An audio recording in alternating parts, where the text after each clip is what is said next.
Nous recevons dans le cadre des Thermalies 2016 Madame Martine Charrière qui représente les stations d'Auvergne, la Bourboule. Je vais vous laisser faire votre présentation vous-même. Bonjour Madame d'abord. Bonjour, alors Martine Charrière, je suis donc la directrice des grands thermes de la Bourboule. Donc je représente une des 10 stations d'Auvergne, il y en a 10 en tout.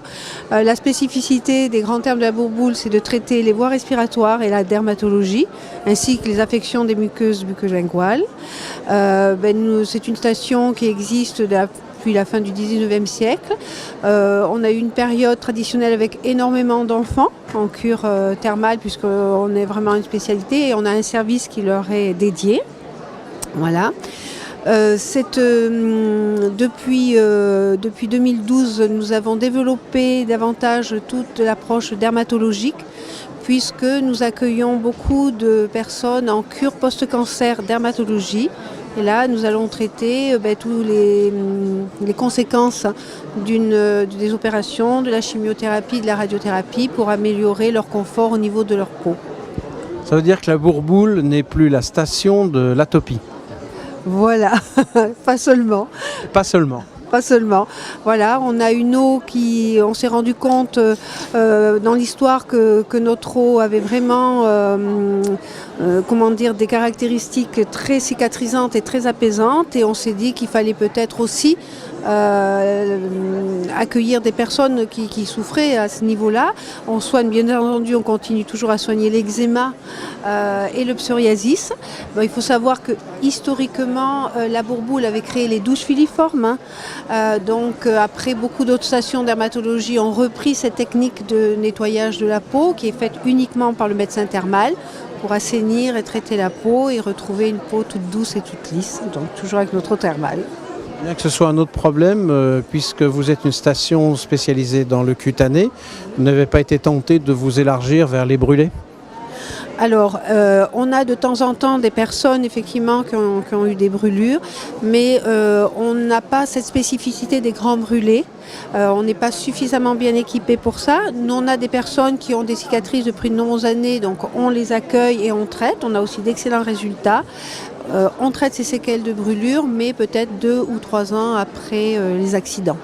C'est pas votre créneau, mais ça ne veut pas dire qu'un jour, il n'y aura pas une extension vers cette indication.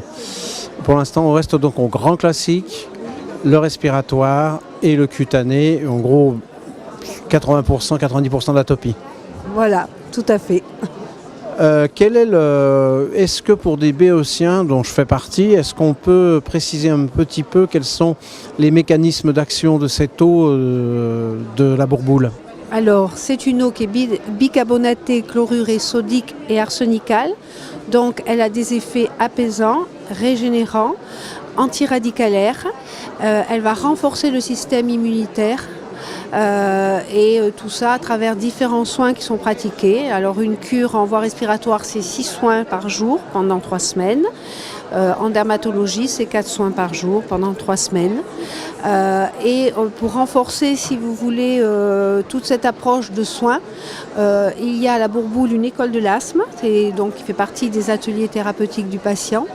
Donc on apprend aux petits patients, que ce soit enfants ou adultes, et aux parents qui accompagnent les enfants, à mieux comprendre leur maladie, à mieux prendre leurs soins, leurs médicaments, bien connaître la problématique de leur maladie, surtout pour les enfants qui ont de l'asthme. C'est quand même une maladie qui est assez traumatisante pour l'enfant, bien sûr, qui en souffre, et pour le parent qui l'accompagne, c'est toujours un stress.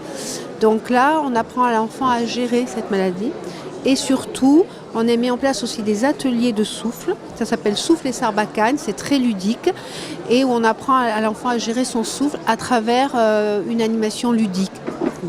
Et on les sollicite beaucoup pour qu'ils reprennent une activité physique, souvent oubliée par les asthmatiques. Donc de les remettre un peu dans le circuit aussi de la reprise physique. Très important. L'éducation thérapeutique, c'est quelque chose qui est très à la mode, pas seulement en station thermale.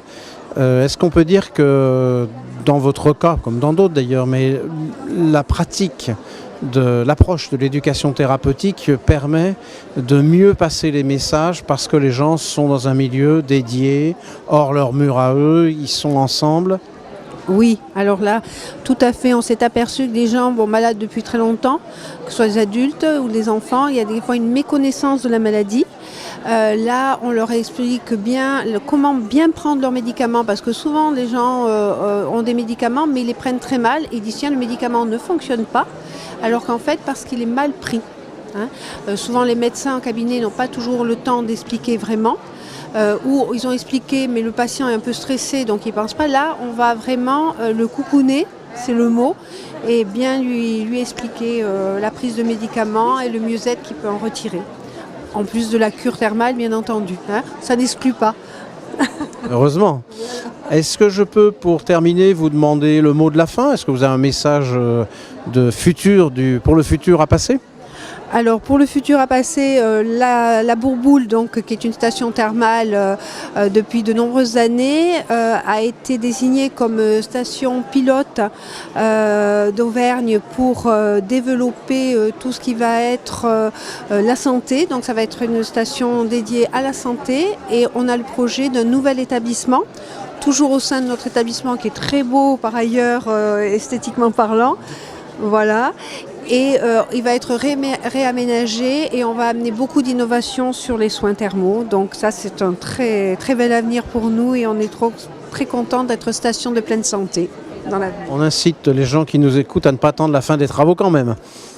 Merci beaucoup, Madame Charrière.